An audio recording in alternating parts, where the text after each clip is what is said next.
He meddled in things men should leave alone. He meddled in things men. He meddled in.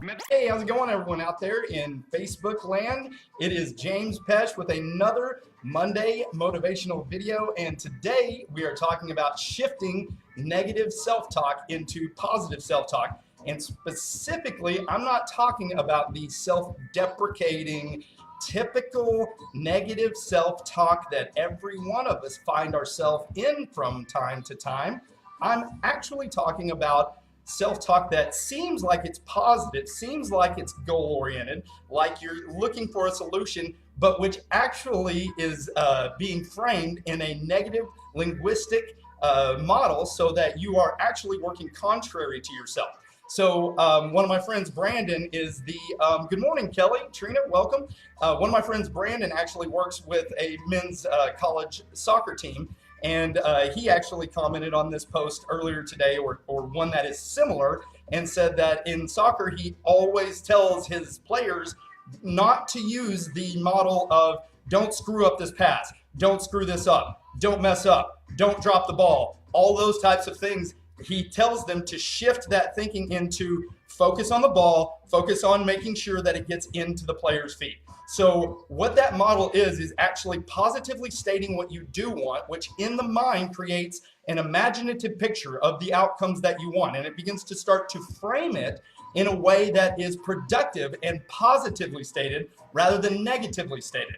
Another way that this works is people contact me constantly and say, I want to stop binge eating. I want to stop smoking. I want to quit my job and I can't stand it anymore. I'd really like to stop behaving the way that I am and stop lashing out at my children or my spouse every time I get a little bit annoyed or irritated.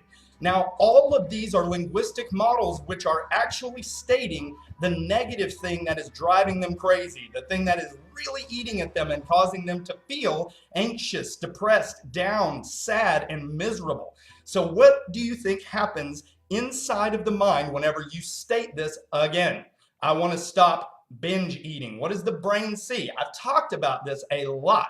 If I say, don't imagine a black cat running across the screen now, the thing that the brain has to do is see the black cat first in order to understand the sentence that was just uttered and the command that was stated to not see it. So what happens in the brain whenever somebody says, I want to stop binge eating, I want to stop smoking?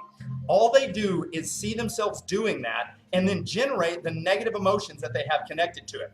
This is not a way for you to actually achieve positively stated positive self-talk or goals. So what we have to do is we have to shift the framing of the questions. We have to shift the framing of the statements in order to create new neural pathway, in order to see in your mind clearly and vividly the outcomes, the goals, and the desires that you want. You have to begin to state it positively. You have to begin to say, I would like to eat healthy foods like salads, lean proteins, steamed vegetables, and things that are healthy for me.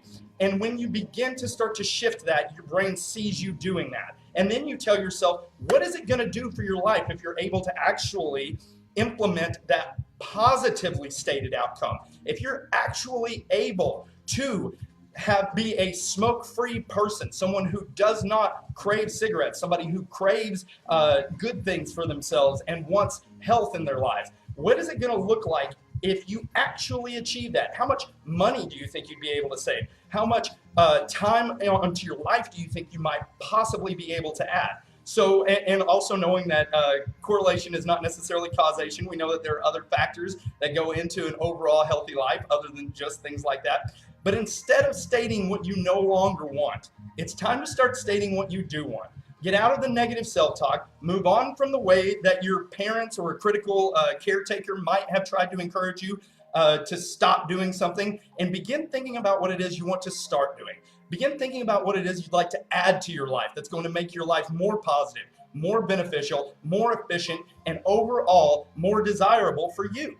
In order for you to be happy, in order for you to be connected to the goals, they have to be positively stated rather than constantly from a state of negativity. So today, if you have any problems with this, as you're listening to this now, you may find yourself starting to feel a strong desire to connect with a positive self-talk, to start implementing a positive framework inside of your own mind so that you can connect with that, and you may not know how to do that. That's okay. Go ahead and contact me. That's one of the main reasons why people hire me as a coach, in order to use neuro-linguistic programming or hypnosis or whatever it is in order to connect you with that perfect version of yourself, the champion within, the superhero that you know you are, and I can't wait to help you connect with that.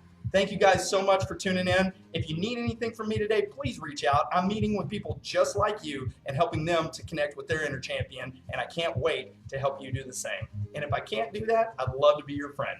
Please reach out, contact me today, and have a wonderful, wonderful week. Bye. He meddled in things men should leave alone. He meddled in things men. He meddled in He meddled in things. He meddled in things men should leave alone. Plain, straightforward job.